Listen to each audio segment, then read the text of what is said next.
আসসালামু আলাইকুম।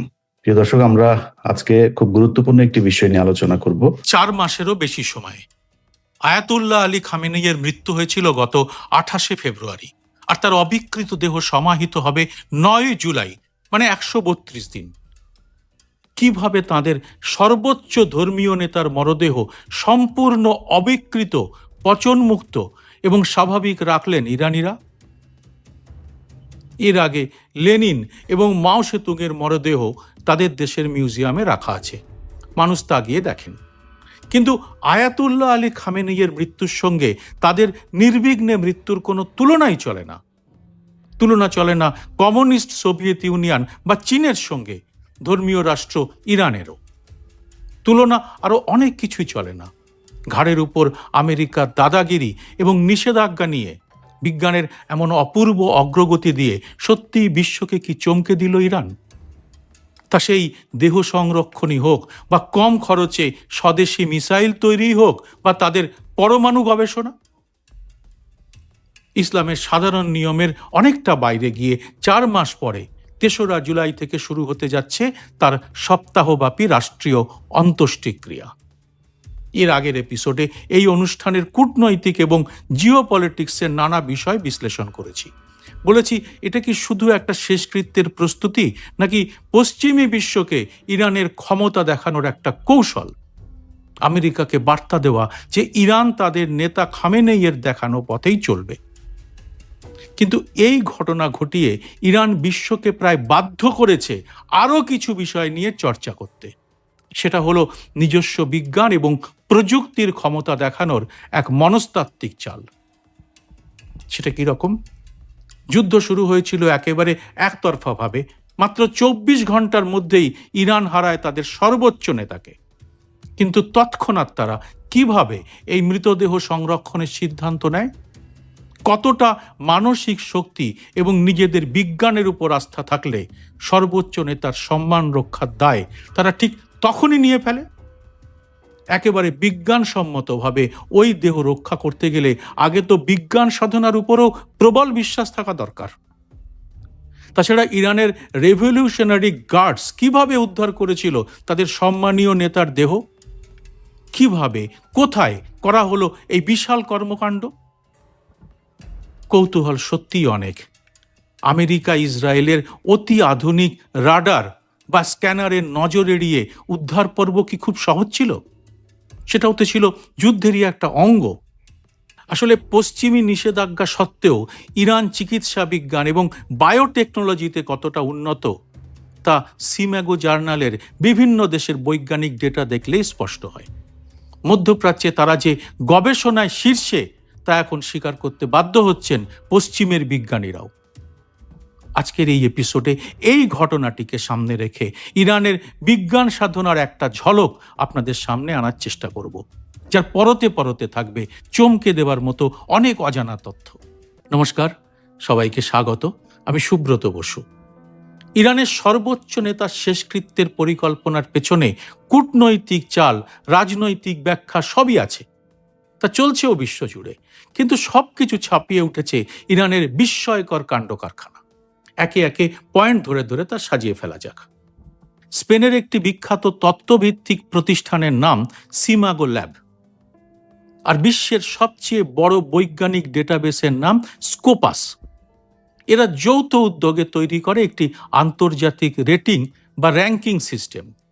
দুনিয়ার যত নামি দামি বৈজ্ঞানিক গবেষণা পত্রিকা আছে সেগুলোর মান কেমন, কোন দেশের বিজ্ঞানীরা সবচেয়ে বেশি এবং আন্তর্জাতিক মানের গবেষণা করছেন, তার পুরো খতিয়ান ও র্যাঙ্কিং তৈরি করে এই সিম্যাগো। এটা কোনো রাজনৈতিক দল বা কোনো দেশের তৈরি করা ডেটা নয়। এটা বিশ্বজুড়ে বিজ্ঞানীদের কাছে সবচেয়ে গ্রহণযোগ্য একটা মাপকাঠি। এই সিম্যাগোর ডেটাবেস চেক করলেই দেখা যায় পুরো মধ্যপ্রাচ্যে engineering, nano technology, stem cell এবং চিকিৎসা বিজ্ঞানের গবেষণায় ইরান বছরের পর বছর ধরে একচ্ছত্রভাবে 1 নম্বর বা শীর্ষস্থানে অবস্থান করছে। চমকে যাওয়ার মতোই তথ্য। সূত্র বললাম, দরকার হলে নিজেরাও চেক করে নিতে পারেন। এবার আসুন অন্য বিষয়গুলোতে। আমেরিকা এবং ইসরায়েলের যৌথ হানার প্রায় সঙ্গে সঙ্গেই মৃত্যু হয় আয়াতুল্লাহ আলী খামেনেইয়ের। কিন্তু তৎক্ষণাৎ সেই মরদেহ শত্রুর নজর এড়িয়ে সরিয়ে আনাও ছিল একটা যুদ্ধ। তার নাটকীয় বিবরণ পরে আনব। তার আগে বরং জেনে নিই 4 মাস ধরে সেই নিথর দেহ অবিকৃত রাখার বিজ্ঞানটা কি। নাকি এটা পর্দার আড়ালে একটা ম্যাজিক যা ইতিহাসের পাতায় এখন জায়গা করে নিল। খামেনেইয়ের এই মরদেহকে দীর্ঘ 4 মাস ধরে জীবন্ত মানুষের মতো অবিকৃত রাখতে কি করেছিলেন ইরানের নেতারা? তথ্য বলছে তেহরানের মাটির গভীরে একটা অতি সুরক্ষিত বাংকারে মেডিকেল ফ্যাসিলিটিতে কাজ করেছেন ইরানের একদল ফরেনসিক বিজ্ঞানী এবং চিকিৎসক। এর পেছনে রয়েছে আধুনিক চিকিৎসা বিজ্ঞানের দুটো প্রধান স্তম্ভ। এক, অ্যাডভান্সড কেমিক্যাল এমবামিং। এর মানে মৃত্যুর ঠিক পরপরই খামেনেইয়ের শরীর থেকে সমস্ত রক্ত এবং প্রাকৃতিক তরল বের করে নেওয়া হয়। তার বদলে ধমনী এবং শিরা দিয়ে উচ্চ চাপে প্রবেশ করানো হয় এক বিশেষ ধরনের রাসায়নিক তরল। এতে কি থাকে? এতে থাকে ফর্মালডিহাইড, গ্লুটারালহাইড, ফেনল এবং বিশেষ কিছু কালার প্রিজারভেটিভ। এই কেমিক্যালগুলো শরীরের প্রোটিন কোষগুলোকে লক করে দেয়, ফলে ব্যাকটেরিয়া বা অন্য কোনো অণুজীব শরীর পচানোর কোনো সুযোগ পায় না। এর পরের ধাপটি আরও কৌতূহল উদ্দীপক। সেটা হলো হাইপার কোল্ড ক্রায়োজেনিক চেন। এই ক্রায়োজেনিক বিষয়টি নিয়ে আমি বেশ কিছুদিন আগে আমার ভিন্ন স্বাদের চ্যানেলে একটি ভিডিও করেছিলাম। যাদের বিষয়টি জানার উৎসাহ আছে তাদের জন্য সেই ভিডিওটির লিংক ডেসক্রিপশন বক্সে দিয়ে রাখলাম। এই ক্রায়োজেনিক পদ্ধতিতে কেমিক্যাল দেওয়ার পর শরীর যাতে শুকিয়ে কাঠের মতো বা কুঁচকে না যায়, তার জন্য একটা নির্দিষ্ট আর্দ্রতা এবং প্রায় -ডিগ্রির কাছাকাছি তাপমাত্রা বজায় রাখতে হয়। আর সব থেকে আশ্চর্যের বিষয়, আমেরিকার থার্মাল স্যাটেলাইটের প্রবল নজরদারি এড়াতে এই হাইপার কোল্ড স্টোরেজটি চালাতে হয়েছে সম্পূর্ণ মাটির নিচে এবং অত্যন্ত গোপনে সুরক্ষিতভাবে। মৃতদেহ সংরক্ষণের প্রসঙ্গ উঠলেই আমাদের মনে পড়ে ছোটবেলায় পড়া মিশরের ইতিহাসের কথা, পিরামিড এবং মমির কথা। এখনো সেই প্রশ্নটা উঠবে, মিশরের মমির সঙ্গে আধুনিক বিজ্ঞানের কোনো যোগসূত্র আছে কি? থাকলে সেটা কোথায়? আসলে যোগসূত্রটা ধারণাগত, মানে নিথর শরীরকে দীর্ঘদিন টিকিয়ে রাখার ধারণাটি এর যোগসূত্র। তাছাড়া এই দুটোর মধ্যে তফাৎ আকাশ আর পাতাল। প্রযুক্তিতে মমি এবং খামেনাইয়ের শরীর সংরক্ষণ ব্যাপারটা আকাশ পাতাল তফাৎ কেন? মিশরের মমিফিকেশন ছিল ডিহাইড্রেশন বা শুষ্ককরণ বা শুকনো করার একটা পদ্ধতি। সেখানে প্রাচীন মিশরীয়রা ন্যাট্রন লবণ ব্যবহার করে মৃতদেহের ভেতরের সমস্ত জলীয় অংশ সম্পূর্ণ শুকিয়ে ফেলত, যার ফলে মমিগুলো কালো, শক্ত এবং শুকনো চামড়ায় পরিণত হতো। কিন্তু খামেনেইয়ের ক্ষেত্রে যা করা হয়েছে তা একেবারেই এই পদ্ধতি নয়। একে বলা হয় আর্টেরিয়াল এমব্যামিং। এর উদ্দেশ্য শরীরকে শুকনো নয়, বরং শরীরের স্বাভাবিক আর্দ্রতা এবং ত্বকের রং বজায় রেখে এমনভাবে সংরক্ষণ করা যাতে মনে হয় মানুষটি যেন ঘুমিয়ে আছেন। অনেকেই জিজ্ঞাসা করবেন, ইতিহাসে কি এমন ঘটনা আগে ঘটেছে? উত্তরটা আগেই দিয়েছি, হ্যাঁ ঘটেছে। ইসলামী দেশগুলোতে এটা বিরল হলেও আধুনিক রাজনৈতিক ইতিহাসে দীর্ঘ সময় ধরে মরদেহকে অবিকৃত রাখার বেশ কিছু বিখ্যাত উদাহরণ রয়েছে। যেমন লেনিন। মস্কো রেড স্কোয়ারে লেনিনের মরদেহ আজও 100 বছরেরও বেশি সময় ধরে অবিকৃত অবস্থায় রাখা আছে। রুশ বিজ্ঞানীরাই প্রথম এই আধুনিক এমব্যামিং বিজ্ঞানকে রাজনৈতিক রূপ দিয়েছিলেন। পরের উদাহরণটা মাও সেতুং। মাও সেতুংয়ের মৃত্যুর পরেও চীনের ক্রায়োজেনিক বিজ্ঞানীরা লেনিনের পদ্ধতি অনুসরণ করেই তার দেহ বেজিংয়ে সংরক্ষণ করে রাখেন। এবং 3 নম্বর, আয়াতুল্লাহ রুহুল্লাহ খোমিনি।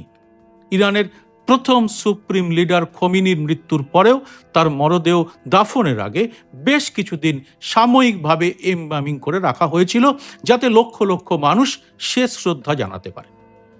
2026 সালে এসে খামেনেইয়ের ক্ষেত্রেও ইরান সেই প্রযুক্তিকে আরও আধুনিক স্তরে নিয়ে গেল।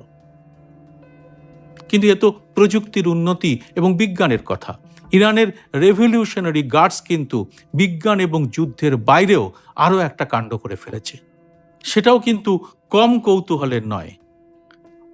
ফেব্রুয়ারির মিসাইল হানায় খামেনেইয়ের মৃত্যুর পরে পাল্টা যুদ্ধের সিদ্ধান্ত ছাড়া অন্য কিছুই ভাবেনি ইরান। তৎক্ষণাৎ সর্বোচ্চ নেতার মরদেহ উদ্ধারের মতোই চমকপ্রদ তাদের এই সিদ্ধান্ত। ওই সময় তারা সিদ্ধান্ত নিয়ে নেয় মরদেহ সংরক্ষণ করা হবে এবং খামেনেইকেও শ্রদ্ধা জানাতে পারবে সে দেশের মানুষ। কিন্তু এই চরম উত্তেজনা এবং আক্রমণের মুখে কিভাবে সম্ভব হয়েছিল এটা? 28 ফেব্রুয়ারি রাতে যখন বাংকার বিধ্বংসী ক্ষেপণাস্ত্র খামেনেইয়ের গোপন আস্তানায় আঘাত হানে, তখন পুরো এলাকা ধ্বংসস্তূপে পরিণত হয়। আইআরজিসির রয়েছে একদল দক্ষ রেস্কিউ টিম, যার কথা আমরা কজনই বা জানি। ওই ধ্বংসস্তূপে সাধারণ ফায়ার সার্ভিস বা উদ্ধার কর্মীদের ঢুকতে দেওয়া হয়নি। ইসলামিক রেভলিউশনারি গার্ডসের একটি বিশেষ ইন্টেলিজেন্স এবং মেডিকেল কোর অতি দ্রুত হাইটেক থার্মাল স্ক্যানার ব্যবহার করে খামেনেইয়ের মরদেহটি উদ্ধার করে। কিন্তু কি অবস্থায় ছিল সেই দেহ? তথ্য বলছে বাংকার বিধ্বংসী ক্ষেপণাস্ত্রের আঘাতে ভবনটি ধসে পড়লেও খামেনেইয়ের দেহটি মাটির গভীরে একটি সুরক্ষিত কক্ষের নিচে ছিল। তাই দেহটি পুড়ে ছাই হয়ে যায়নি, তবে শরীরের অনেক জায়গায় আঘাতের চিহ্ন ছিল। উদ্ধার করার সাথে সাথেই দেহটি একটি সাঁজোয়া রেফ্রিজারেটেড অ্যাম্বুলেন্সে করে নিয়ে যাওয়া হয়। সেটি নিয়ে যাওয়া হয় তেহরানের মাটির গভীরে তৈরি ইমাম খোমেনি সামরিক হাসপাতালে। আর এরপরেই দেহটি অবিকৃত রাখার সিদ্ধান্ত নেওয়া হয়, যাকে এখন গোটা বিশ্ব বলছে দূরদর্শিতা।